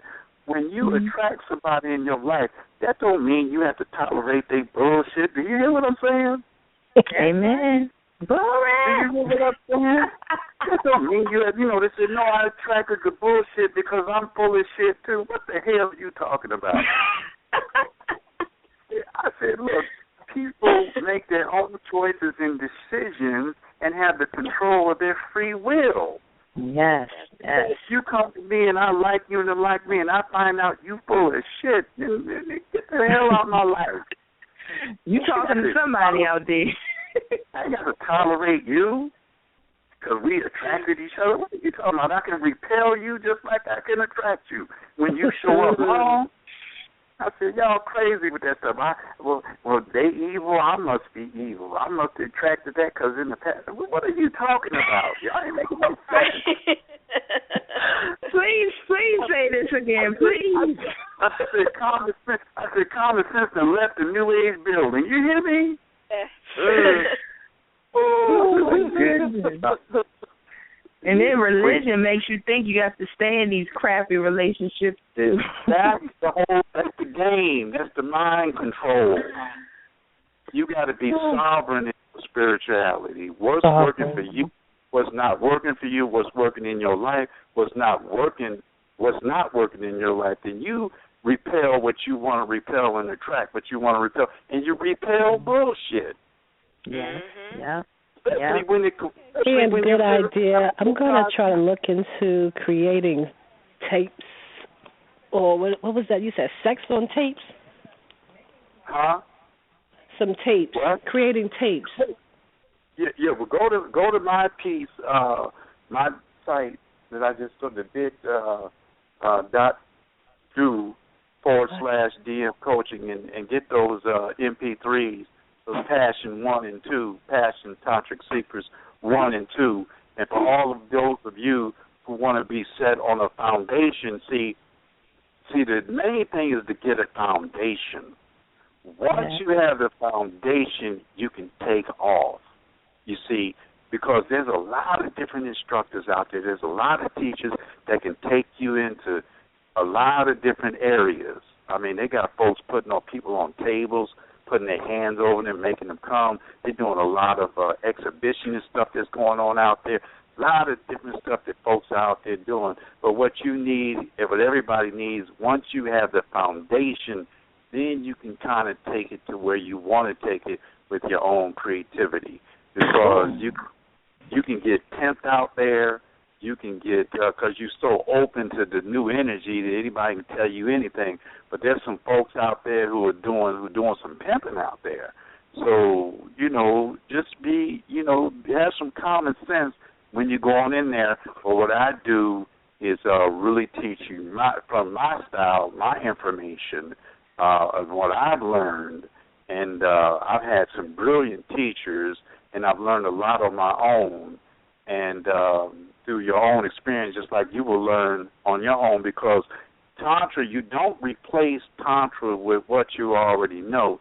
You just add it to what you already know, because there's things that all y'all do that you could teach me, okay?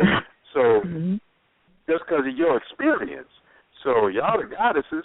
So all I'm here is to help. So what information I have is powerful. It works. It'll take you on a journey within yourself, and you will never, ever be the same once you have the information, and then you're able to be in the situation, and no matter what the situation is, not only control your energy, but actually able to manipulate the energy around you. See, I'm in Hollywood. When I go to Hollywood parties, you have never seen nothing more sexy than a Hollywood party. Everybody got their sex energy on, because that's what Hollywood's all about. They got they come out with their biggest freak clothes. They come out with their big freak outfits and their big freak attitudes. And everybody want to party. So I can go in those environments and be like a ninja and just let the energy, take the energy and circulate the energy and empower myself, take the good stuff and eliminate the bad stuff. You see what I'm saying? Alchemy. Yes. Alchemy. You're your own alchemy. Wow. You're your own magician. You're sovereign with your own self. You're your own God and Goddess. And when you deny the powerful sexual energy and the power of Kundalini, you are denied fuel, literal fuel for your spiritual empowerment. Wow. Wow. Well, thank you so very much. Thanks for calling, sister. Thank you. Thank you. Wow. All right. I think, that was a mouthful. Yes. Does that make sense? It made perfect sense. Thank you. Thank you. Yeah, you are so sexy. You just say the word tantra. That was a mouthful. You just, you don't stop. Tantra. Now let me be proper. Tantra. Tantra. No, you said tantra because you was feeling tantra. Yeah, I was tantra. You know, I got a little southern drawl, so it's like tantra. You know. No, he said people that say tantra are what? What did you say? He said horny, love. He said horny. Okay. There you go. And all that means, horny is a good thing. Horny is not a bad thing. If you notice, all horny is sexual energy. It's like somebody has more sexual energy than somebody else. You see, sexual energy is what makes celebrities superstars. You know, like women and men, like for women, you know, they love Denzel Washington. This man is charismatic and has a lot of sexual energy, but y'all give that to him. The women out there that love him and that worship him and that put that energy on him, he's receiving that energy. You know, when you hear about somebody walks into the room and they bring their own lights, right? That's the energy that people are giving them. Wow. Okay. And when you're a sex symbol, women or men who love women, they're giving them all their energy, and all of a sudden they seem like they got extra power. That's your energy that you're putting on them. Rihanna and Beyonce, that's our energy that we putting on them. Okay? Wow. And they're receiving that. And if they really know how to take that in and meditate on that, they can even take it to another level. That's what gurus do. The gurus do. That's what preachers do. It's like the energy that the followers are giving them. They put that, you feeling like they anointed, you giving them that energy. When they started, they wasn't letting some pounds on the corner street. That's right. They wasn't letting some in the corner. Then they came up and learned some game and then created a following, and you gave them that energy. You gave them the energy. It's all energy exchange. Now, just like a performer, saying it. When you in there, when they Jay-Z or Beyond, they're there performing and working there, they can work so intensely for so long because they're working off our energy. You hear me? Wow. Yes. Is this why there are mega churches too? To build that energy? Yes. Wow. Yes. And money is a part of that. Is prosperity and sexuality. It's all one. It's all energy. It's really all energy. And ain't nothing bad about it. It's like, what are you doing with it that makes a difference? Wow. So Daryl, how could somebody in church work with that type of energy? Because that's a lot of energy when the drums get to rolling and the energy starts to moving around. If I'm in that type of setting, how can I draw from that energy? Is it just using my intentions or? Well, take your clothes off and jump in the pulpit.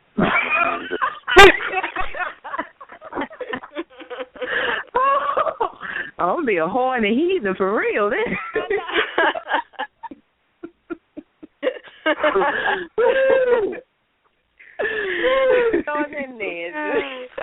So how can you take that energy? You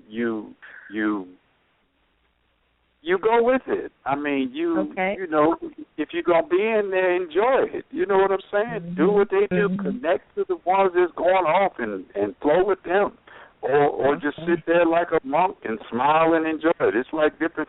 Flow with it. It'll take you where it wants to take you. I mean, you'll get up and start speaking in tongues too if you connect to what's going on. It's a rhythm. Okay, it's a rhythm. When you've got that many people who are praying, whose intention is on the same thing, you become a part of that whole mind frame. Wow. And that's when miracles and manifestations happen. Yeah. You ever heard of, you know, quantum physics, right? Yes. Right. Mm-hmm. Right. Quantum physics, there are so many different dimensions to reality that they call it morphonic realities. Morphonic realities. That means there's a Christian reality, there's a Muslim reality, there's a Taoist, all these different religions have their own realities. There's a gangbanger reality, there's a politician reality, there's a tantric reality. You have all these people around the world who are on the same page in these different realities, and the people make that reality a reality. Wow. You know and the more people. Like, when a lot of people gather together, it becomes one. Well, those are morphonic realities. The thing is, you have a choice which reality you want to hop into. A lot of people don't think they have a choice.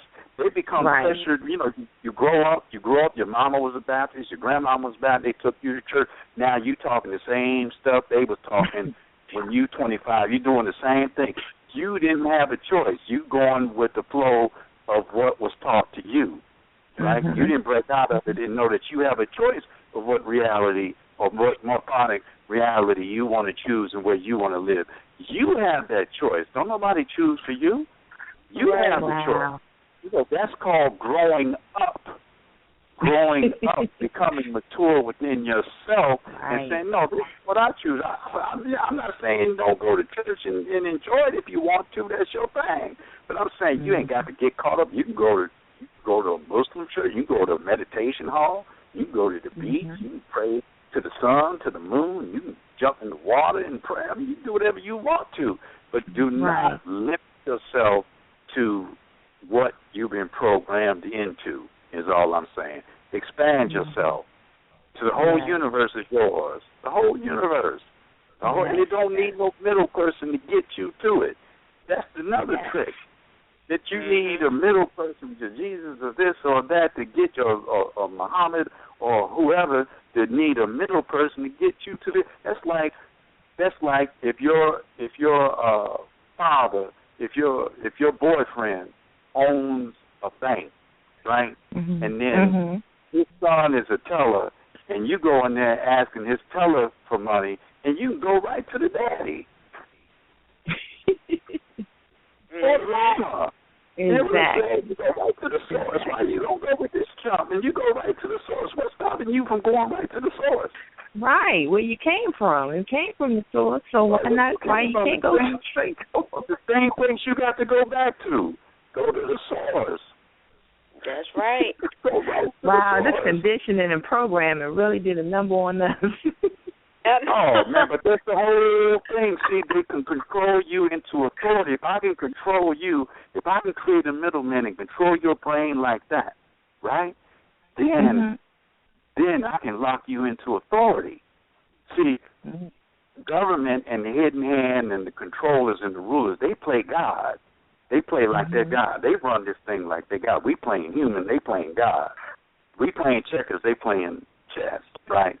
Right. So if they can control you and manipulate you, then all of a sudden they can create an authority figure.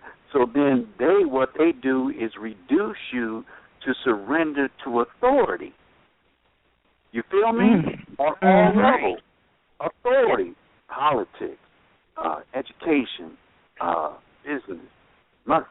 Wherever the authority is, they can control you with authoritative environments, and you surrender to authority rather than to the real God, the real energy, which is beyond all of that.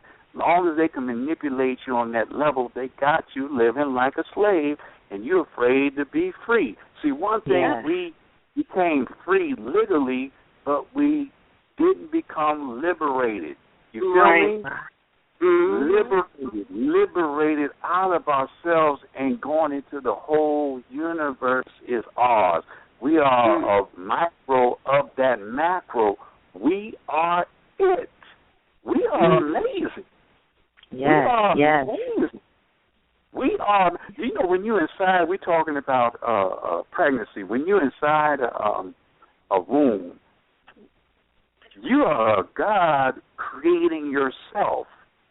Huh? You are creating your arms and your legs. You are creating yourself. When you come out, you forget.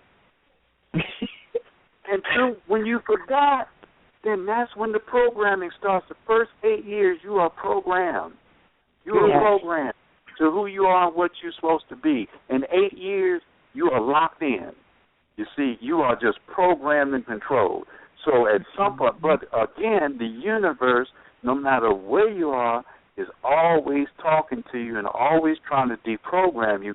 Folks ain't listening. No, they're listening to the programming, you see. And then who you want to be, the puppet or the puppet master. You the puppet, but you want to be the puppet master where you control yourself. Break through. Yeah.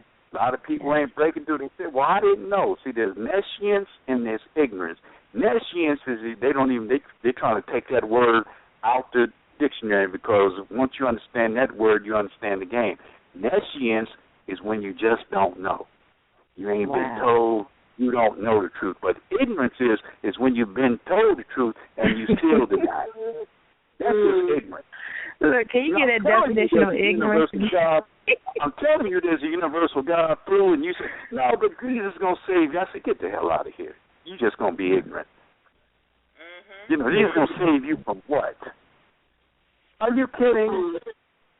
But anyway. Drop that common sense, Daryl. Drop that common sense. That's a whole other sense. But Mary Magdalene, back to the set, Mary Magdalene was Jesus' woman. The Gnostics even know that. And when I said Yab Yum earlier, when he would have her in Yab Yum, that's when he would start his revelation. Yeah, I don't know if y'all know, but a man will talk some good stuff when he getting some good stuff. Wisdom will come out of that brother like you've never seen before. And if you make if you woman and take her into some multiple orgasms, to see there's 9 levels of orgasms. You got the feet start twitching, the body starts sweating, the coochie starts popping. All kind of stuff goes on from those levels.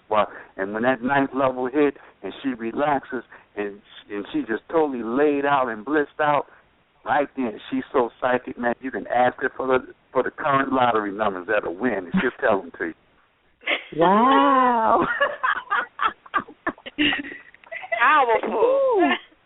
Yes, Daryl, we might have to go to the phone lines because I know there's a lot of people want to talk to you, but you know, okay. I know we're crunching time.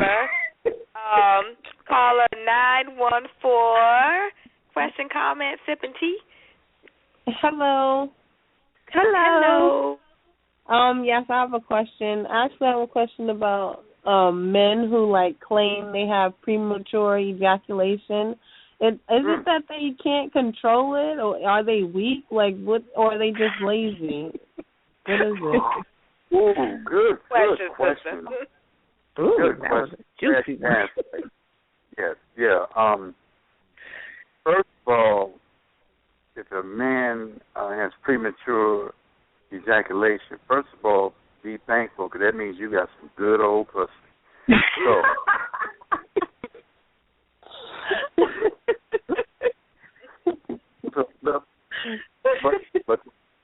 But the answer to that is there's 2 ways you got to look at this. Yes, a man can control, and there's something called ejaculation, and there's something called injaculation. Injaculation is a man has ejaculation control.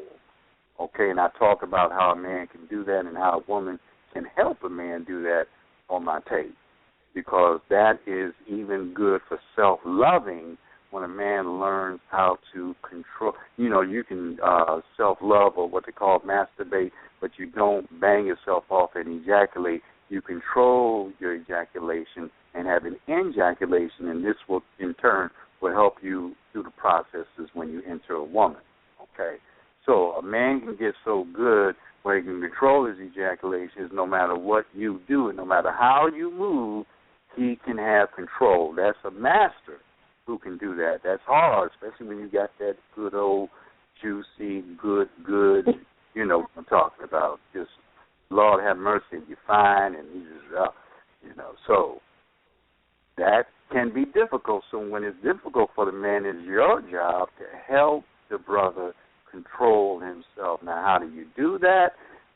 You slow down, and I know it's hard because a lot of y'all, your eyes are rolled up in your head and you can't stop, you can't do nothing else but what you're doing, but you got to have, if you want to go through those levels of orgasm, you want to help that man slow down and control himself, even if he has to come, you have to help him come to a complete stop.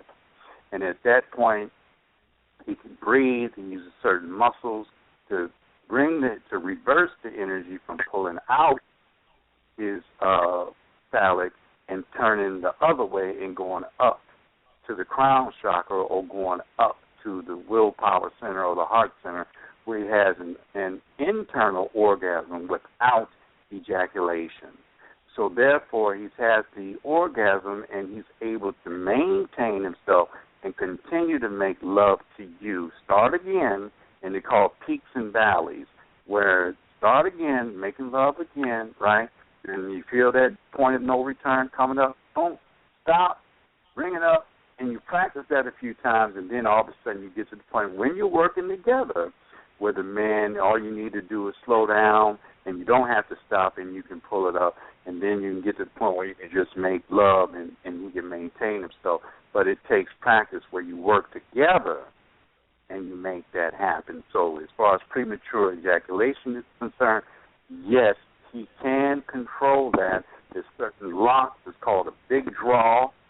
You pull it up, or they call it pull-ups, and he can pull it up and reverse the ejaculation. And remember, the pre-ejaculation is the pre-cum. It's not the actual explosion ejaculation. It's the pre-cum coming out. But if he's premature ejaculation is when the full cum is coming out. But for both, he has to understand the locks at the lower body and pull that up. And there's some things you can do to help him. When I talk about the sacred G spot with women, but there's a sacred M spot with men that the women can help him with and help him pull it up. And I talk about that on my recording. So you got to pay for that one. So, yeah, so that's where we at. Does that answer your question? Yes. So basically, if you have premature ejaculation, you shouldn't be having, like, casual sex. You should be, like, with somebody that can assist you with that. If he is doing that with casual sex, the technique he wants to do that. That would be just selfish. Yeah, if he's doing that, what he would want to do, if he finds himself coming to that, he wants to pull out. Okay, if he can't handle himself, pull out and breathe and bring it up, because it's not going to help him, and she's getting to the point where she's just trying to conquer him, and he just needs to pull out and get his stuff together, then go back in, and then work it like that. But women, a lot of them don't like them pulling out, but hey, if you ain't working with the brother, what else is he going to do? You know, if you're going out there taking, snatching cum, I call some women cum snatchers. They love snatching that cum, and if you ain't coming, they don't feel satisfied. That's how they like it. They got to feel that if you ain't coming, they don't feel like you've been satisfied. But you got to understand is, if a man is having orgasm without ejaculation, he is getting great satisfaction, and he is also able to maintain where he can satisfy you even more. Instead of being the 1 minute man, he's the 1 hour man, he's the 2 hour man, he's the 2 day man. You see what I'm saying? So you can go, man can go days and days and days with make love every day and not ejaculate until he wants to. He can get to that point. And I'm not the one that talks about, well, it's casual sex, polygamy, monogamy. I'm not in there. You do what the hell you want to do. You free. You can have a one night stand. You can wait 3 months. Whatever you want, that's your choice. I'm not into no morality. But if me and her sister connect and she cool and I'm cool, hey, I see her again. Fuck that. She fine, I'm fine. Come on, let's. But anyway, That's grown folks stuff. Right. Some of y'all ready for that. But I'm saying it's your choice and your decision, and I'm not into what somebody can't do and what can't do, casual sex versus this sex. You know, you grown folks make their own choices. I'm about free will, and what's safe to you and what's moral to you, you make your own decision. That's what Tantra is about. Tantra is about weaving and about being sovereign in your choices. That's right. That caller, her phone must have dropped, but this has been a great show. Oh my God! I know I'm going to re-listen. Yeah, look. I know it doesn't even seem like it's been 2 hours. It sure does it. It sure does it. And we could, and you know we're going to have you back because there's no way we can put all this in 2 hours. We know we still have people on the line and everything. It's now my twin brother. Y'all need to get him, Dwayne Mooney, because he's the polyamory master. Oh, we got Dwayne for Thursday. Next Thursday. He's got powerful information. It's about love, and he uses my information to really master that thing in a way where all his queens are satisfied, because a lot of people will be saying, well, I'm in a multiple relationship, how are you going to satisfy me? Well, with ejaculation control, that's possible. Okay. We can't wait to have him on. But it's been a pleasure. You've been wonderful. I mean, we learned so much tonight with you on the show, and I can't wait to listen to this show again. We're sorry, listeners, that we couldn't get you all through, but, you know, Daryl will be back. And we'll have him. Who is this talking right now? This is Mystic Feather. This is Kendra Nicole on Facebook. Your voice changed. Might sound different. I'm in a different room. Okay. Yeah. Well, I had a pleasure. Please, y'all go and order my stuff, because, you know, I love money. Money is like sex to me. Please, DIMT.do/DM coaching, and all y'all out there, order my MP3s, and I'll send them to you through your email or on your Facebook, or order them and get them, because we got to get this information out here, and we got to get it out here in an adult way, in a fun way, in a beautiful way, and an empowering way, because they are manipulating us through sexual energy every single day. They're disempowering us around it. They're scaring us about it. They're making us feel bad about it and shameful about it.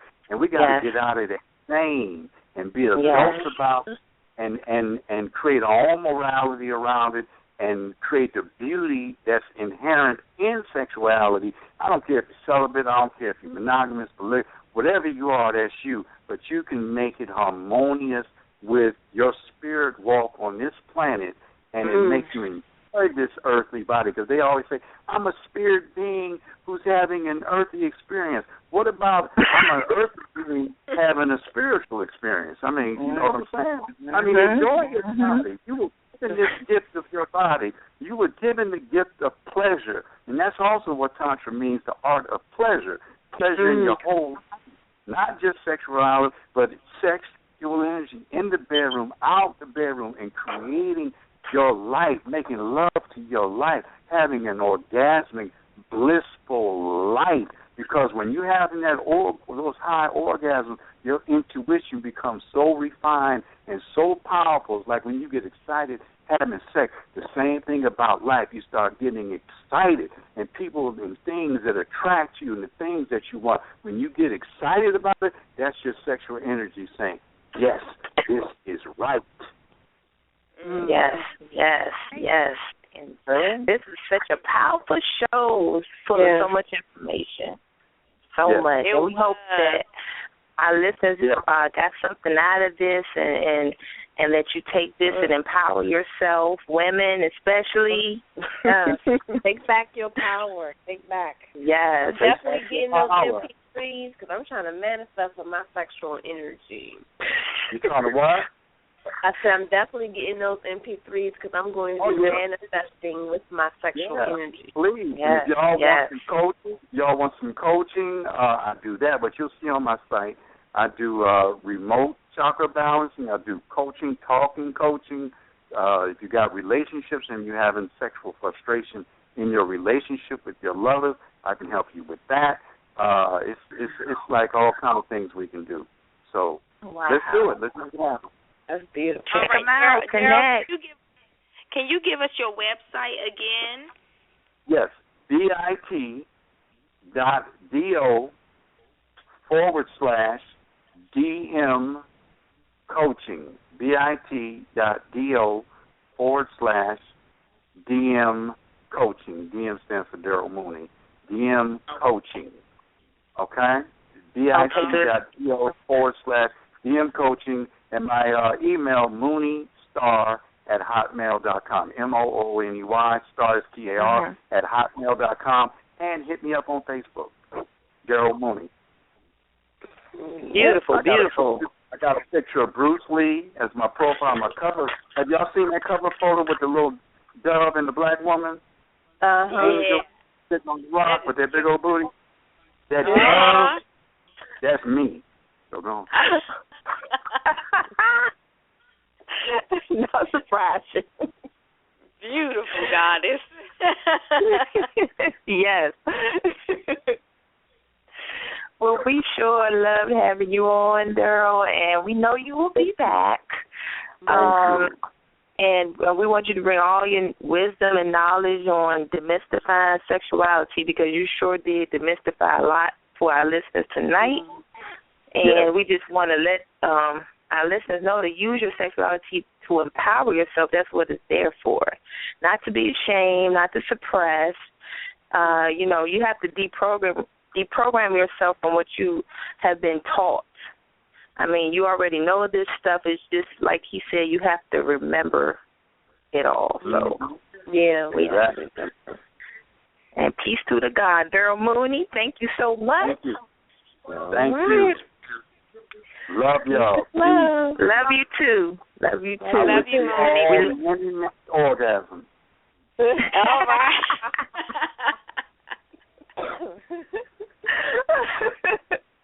And next time maybe we'll talk a little bit about the laughter prosperity. Yes. Okay. Because I love to laugh in case nobody, we love laughing. So laugh your way to wealth. That's what it's about. I remember when me and my sister were younger, and we used to watch your dad, his skits. And they were just so funny and empowering. He really brought a lot of enlightenment to us, too. Oh, he's hilarious. Yes. So blessings to him as well for his contributions and his work, making us laugh and bringing consciousness to us. Yeah. He's very powerful. Very powerful. Yes. All right. So we look forward to having your brother on next Thursday.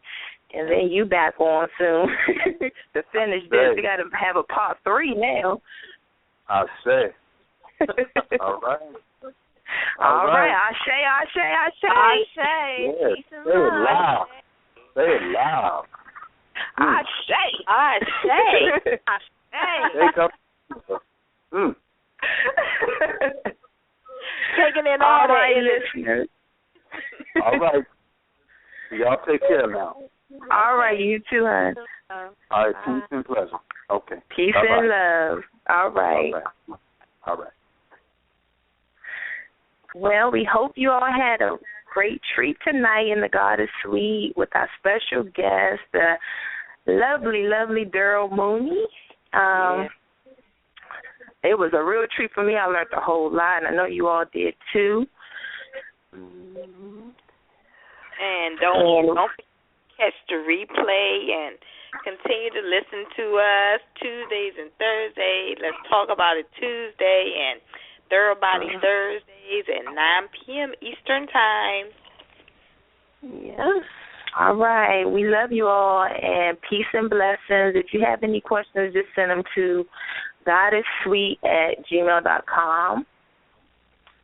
Or most of you all know us on Facebook. You can hit us up with any questions or comments there. And we hope you have a blessed evening. All right. Love and light. Good night. Good night.